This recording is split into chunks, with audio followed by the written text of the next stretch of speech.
One day after the Martin Luther King Jr. holiday in the U.S., CNN 10 is kicking off a new week of news coverage. I'm Carl Azuz. Thank you for watching.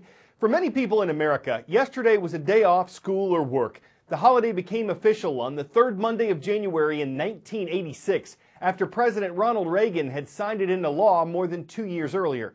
But in recent years, the U.S. government has pushed for the Martin Luther King Jr. holiday to be recognized not as a day off, but as a day on, a day of service. The Corporation for National and Community Service quotes Dr. King's statement that life's most persistent and urgent question is, what are you doing for others? So that theme joins the memory of Dr. King's impact on the U.S. civil rights movement. Dr. Martin Luther King Jr.'s legacy of nonviolent protesting lives on. To get a better understanding, I took a trip to Atlanta's Center for Civil and Human Rights. The center's Latasha Smith provided the history lesson. So in the 1950s, you also had the death of Emmett Till and how that really sparked the civil rights movement because people were outraged that this young black boy was killed for allegations that were untrue and false, and his murder being so unjust and so brutal at the time. Till's death pushed King and others to develop more unified strategies of protest. That included the bus boycotts and the lunch counter sit-ins across the South. And so we have the Greensboro sit-in at the Woolworth lunch counter, and that's in the 1960s where students at North Carolina A&T sat down at white-only counters to protest the segregation that was taking place there. Sit-ins like these were conducted by college students. They endured racial slurs and physical violence just for the right to sit at the whites-only counters. The sit-in movement was a precursor to the March on Washington. The march inspired many with its peaceful show of solidarity and amazing speeches. But its leaders wanted more. What was the strategy behind it? What were they fighting for? What specifically did they want?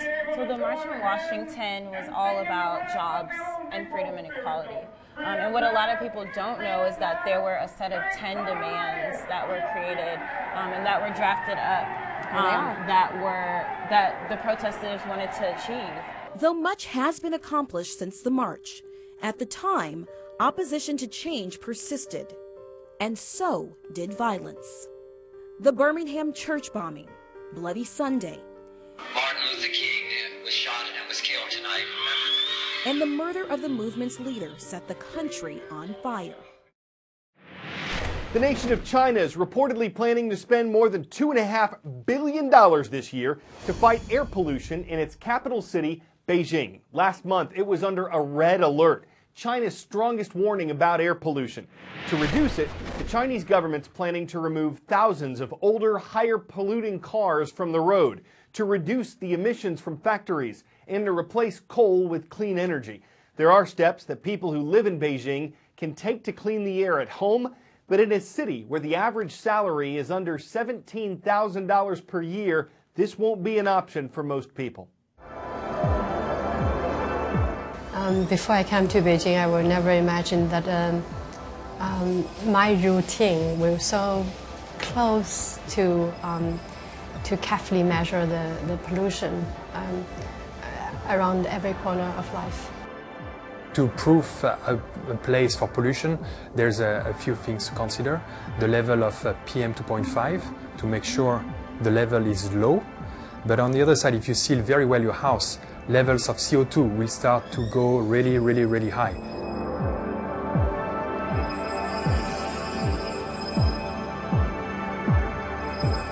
So this is actually quite an expensive system, so the airflow being brought in is actually quite large.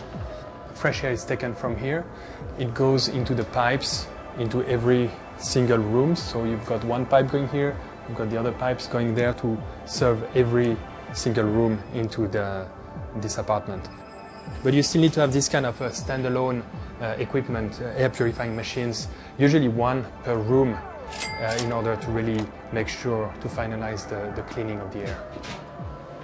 From the moment you open your eyes until the moment you rest in the evening, every corner you have to pay really attention to the air, to the water, to the food you eat. It's like here's alarm constantly ringing, 10 30-second trivia. How much of the Earth's surface is covered by oceans? 35%, 56%, 71%, or 97%? The oceans cover about 71% of the Earth's surface, but they have 97% of the planet's water. And in that water, potentially millions of undiscovered plant and animal species. This one, the ruby sea dragon, was only identified in 2015, and this is the first ever video of live ruby sea dragons. It was captured in an archipelago near Western Australia. A remote-controlled vehicle filmed ruby sea dragons swimming and feeding. Before 2015, scientists believe only 2 species of sea dragon existed, so this is the 3rd ever captured on camera. A sea dragon is a type of fish, and researchers think this one might use its long tail to grab onto rocks so it's not carried away by strong currents. Next up, another caught on camera first for science. This video's a little scarier, but as long as you're not rooting for the snake, everything's going to be all right. It shows a rattlesnake, a type of pit viper, aiming for a kangaroo rat. This is the first time that high-speed video captured a viper striking at its prey in the wild, and yes, it's a miss. The rat somehow twists in the nick of time and gets away. This footage was recorded at 500 frames per second. Playback is slowed down 30 times. That gives you a sense of how fast all this really happened. Apparently, not a lot is known about rattlesnake strikes in the wild, so filming like this can help biologists better understand them. Well, the circus is leaving town, but this time it's not coming back.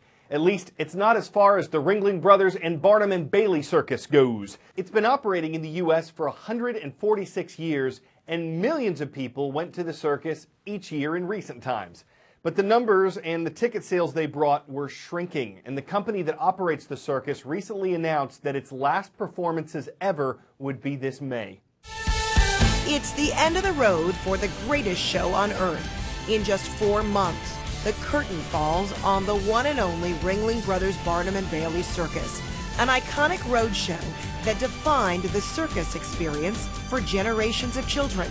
In the end, CEO Kenneth Feld said the circus was simply too expensive to produce. His family has owned the show for the past 50 years. But ticket sales were declining, and the circus's fate was likely sealed last year when it retired the popular elephant show. Feld said then it was inevitable. There is a saying, and it's been around for a long time, you can't fight City Hall.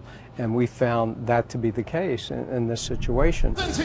For years, the elephants and their dance routines were a big draw for circus fans, but not at all popular with animal rights groups, which deplored their treatment and repeatedly criticized, picketed, and sued the company for its treatment of animals. In 2011, the circus paid a fine of more than $250,000 for alleged violations of the Animal Welfare Act. And last year, it retired the elephants to a conservation center in Florida. After the closure was announced, People for the Ethical Treatment of Animals declared victory, while admitting its war against other wild animal exhibitors, including marine amusement parks like SeaWorld, is far from over. The last performance of the Ringling Brothers Barnum and Bailey Circus will be on May 21st in Uniondale, New York. Frederica Whitfield, CNN, Atlanta. Responding to animal rights groups, the CEO of the company that owns the circus says its closure is not a win for them, and, quote, "This is not a win for anyone." He added that entertainment has changed and that the traditional family unit is different.